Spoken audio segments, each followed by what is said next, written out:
আপনি কি জানেন যে ফরেক্স মার্কেটে inflation, interest rate, unemployment data এবং বিভিন্ন পলিটিক্যাল ইভেন্টগুলোর জন্য মার্কেটে অনেক বড় বড় ইম্প্যাক্ট পড়ে। এর জন্য অনেক বড় বড় মুভমেন্ট হয়, ভলিউম অনেক বেশি হয়, অনেক বড় বড় ক্যান্ডেল দেখি না আমরা। সো এগুলো কেন হয়? এগুলো মূলত হয় এই সমস্ত কারণে। সো এইগুলো যে অ্যানালাইসিস করে যারা ট্রেড প্লেস করি বা অ্যানালাইসিস করাকেই বলা হয় ফান্ডামেন্টাল অ্যানালাইসিস। সো এই সমস্ত ডাটা আপনারা কই পাবেন? এই সমস্ত ডাটা পাবেন ফরেক্স ফ্যাক্টরি, investing.com অথবা স্কিনার.com-এ আপনারা কিন্তু পেয়ে যাবেন, বা বিভিন্ন নিউজ সেক্টর থেকেও কিন্তু এই সমস্ত নিউজ পেয়ে যাবেন।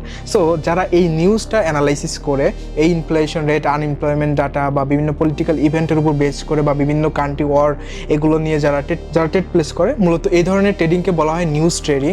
এবং আপনারা যারা বিগিনাররা আছে তারাও কিন্তু এই নিউজ অ্যানালাইসিস করে ট্রেড প্লেস করতে পারবেন। বিভিন্ন দেশের ডাটা বিভিন্ন কারেন্সির উপরে ডিপেন্ড করে। সো কারেন্সি পেয়ারগুলো আগে সিলেক্ট করবেন, ওই দেশের ডাটা, ওই দেশের নিউজ, ওই দেশের সমস্ত পলিটিক্যাল, ইনফ্লেশন এবং ইন্টারেস্ট রেট দেখে কিন্তু আপনারা এই সমস্ত জায়গায় বা ওই সমস্ত অ্যাসেটে ট্রেড প্লেস করতে পারবেন। সো আজকে ছিল day 10 of 30 days series of forex learning.